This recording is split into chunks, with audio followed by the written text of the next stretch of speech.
tracta de 12 quaderns que la nostra mare, nascuda l'any 1926, quan els va començar a escriure els seus diaris, de fet es diu Querido Diario, perquè estan escrits en castellà,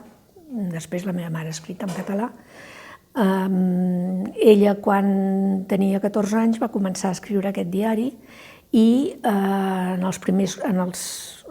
dels quaderns, els primers, parla de quan va esclatar la guerra. Concretament hi ha un que parla del dia 19 de juliol del 36 i ella explica que se sent bombardejos i tot això.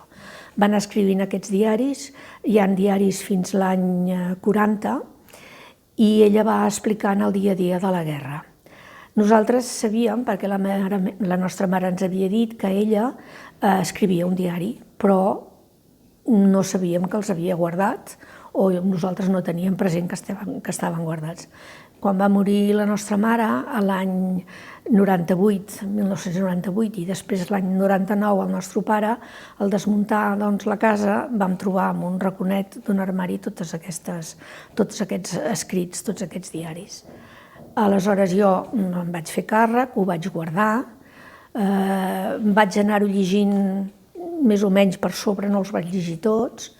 perquè em removia moltes coses i bé, els vaig anar deixant guardats per anar-los llegint a poc. Aleshores l'any 15, va ser l'any 15? L'any 2015, ens va contactar amb el meu germà concretament, una persona de la universitat i una persona que es dedica a recull de documents històrics, la Tània Balló i el Gonzalo Berger, preguntant si a la nostra família hi havia hagut una tal Teresa Duaigües, nebot, perquè volien saber d'ella, perquè havia estat una miliciana durant la guerra i havia anat a Mallorca. Aleshores, a través del cognom Duaigües van contactar amb el meu germà, després amb el meu germà i amb mi, els hi vam explicar que nosaltres no sabíem que havíem tingut una tieta miliciana, que sí que teníem una tieta que es deia Teresa Duaigües Nebot, però que no sabíem que era miliciana, i en la conversa jo vaig comentar que jo tenia aquests diaris de la meva mare. Aleshores, tant l'un com l'altre van demanar si podien mirar-los, els hi vam dir que sí, els hi vam facilitar la lectura d'aquests diaris i els van quedar molt parats, els hi van agradar molt perquè van dir que eren uns documents absolutament inèdits i que hi havia poca documentació, a més escrita per un adolescent, que parlés del dia immediat de la guerra i de tot com es anava desenvolupant la guerra a Barcelona. Parlava d'això i parlava del seu dia a dia, de la seva quotidianitat, d'anar a l'escola, de sortir amb les amigues, de llegir, d'anar al cinema. Els hi va interessar fins al punt que van demanar si això es podia publicar. Nosaltres vam donar el nostre acord total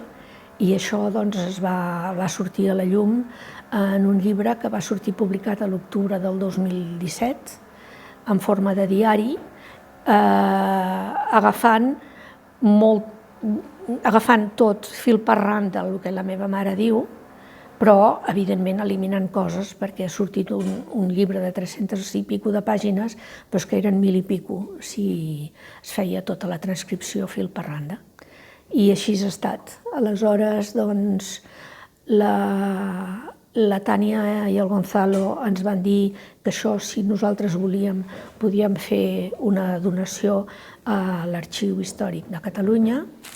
i també una persona es va posar en contacte amb nosaltres de l'arxiu en aquell moment